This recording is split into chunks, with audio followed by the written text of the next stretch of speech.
Hello and welcome to my latest episode of Transformation Education.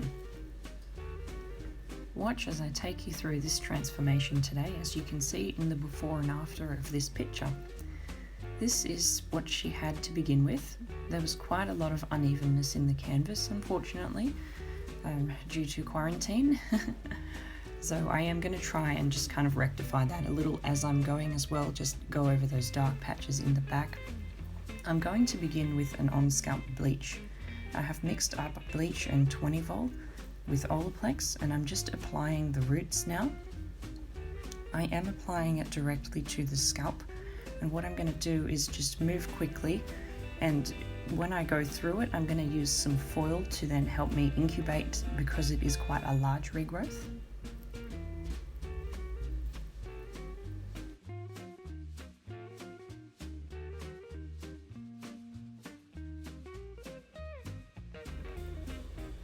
I do like to start at the back whenever I'm doing these root retouches, just because the hair is generally darker at the back, and also I just like to be aware of those hairs around the face line because they're generally more fragile and they usually lift up a bit quicker, so starting in the back. And I'm taking my sections vertically rather than horizontally, which is just a personal preference of mine when I'm doing on-scalp bleach. I just find when I go horizontally, it just gets a bit more messy for me, so I will usually, 9 times out of 10, I'll take them this way when I'm working with bleach.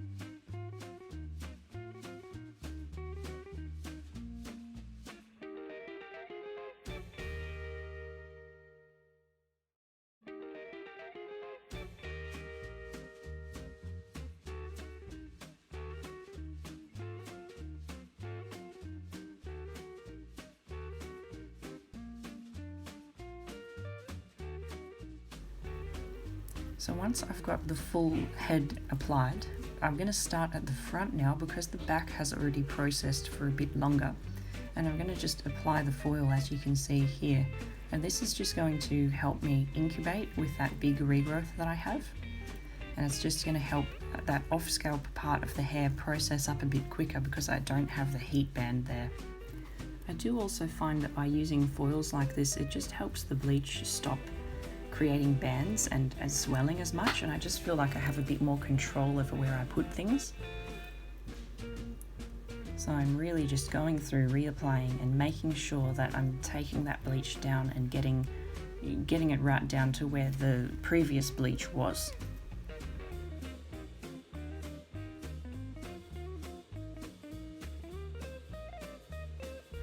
And now moving on to the back.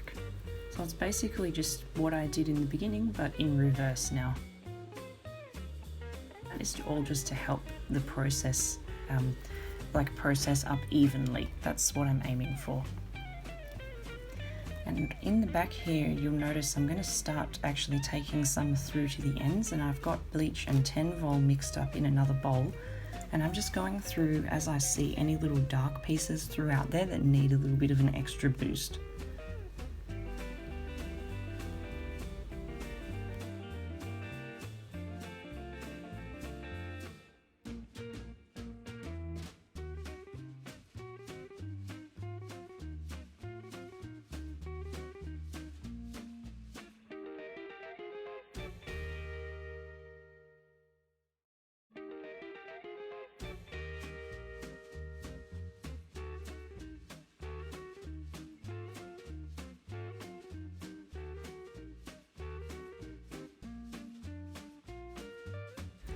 This application process usually takes me an hour on its own, and then I'll usually process it for a further 30 minutes.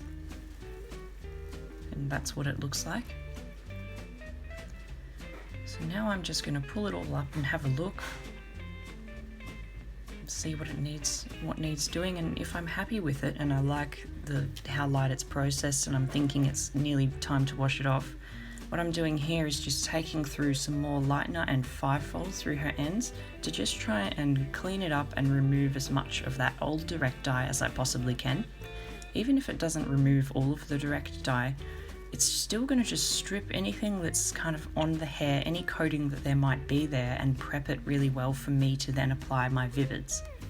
So it's not just about the colour, it's also about prepping the hair and opening that cuticle.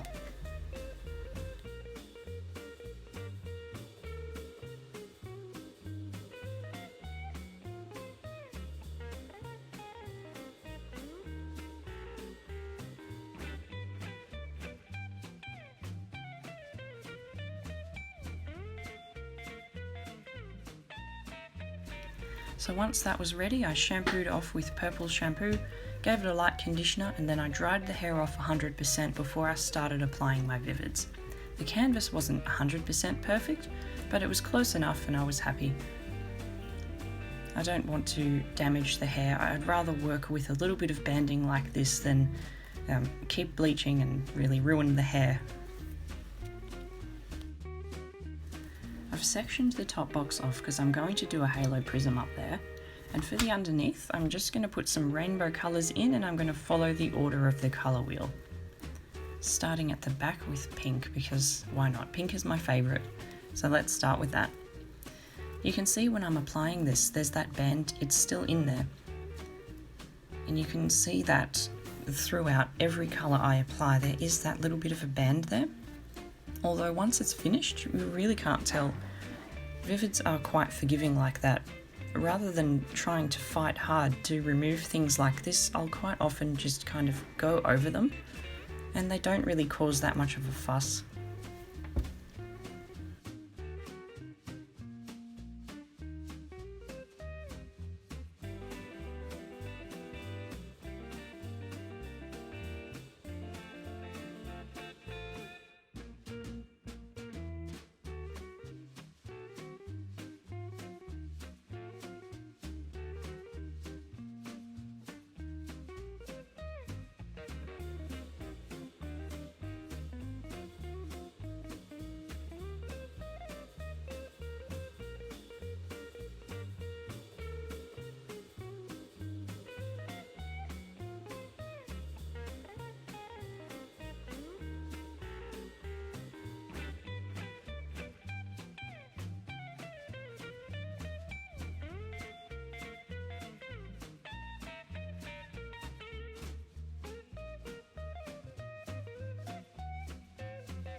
I'm about to start taking my halo prism section, and I love to use this technique even if I'm not really wanting to create a crazy rainbow prism look, but more so just to utilize the over direction and help me when I want things to look really blended.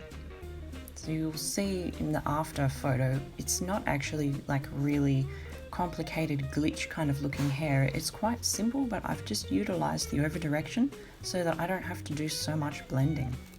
That's the secret here.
just repeating that same pattern.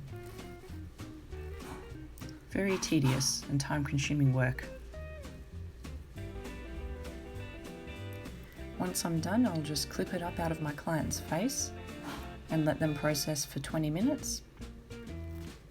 And here I am rinsing it off, and the key here with rinsing any vivids is just cold water. Cold water is your best friend. Not the most comfortable thing for the client, but they'll thank you when their colour comes out right. And now I'm blow drying it. Always like to blow dry first. And it was just too satisfying, I had to show you this. I love seeing the hair move. It's so much fun.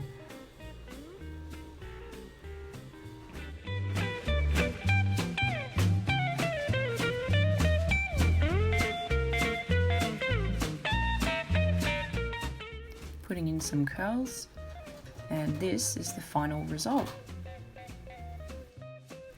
And here is the final results. I really hope that you've enjoyed this episode of Transformation Education. This took me about 6 hours, I believe in total, 5 or 6 hours. And if you are interested in seeing more, please don't forget to like and subscribe to my YouTube channel. Thanks so much again for watching, and bye for now.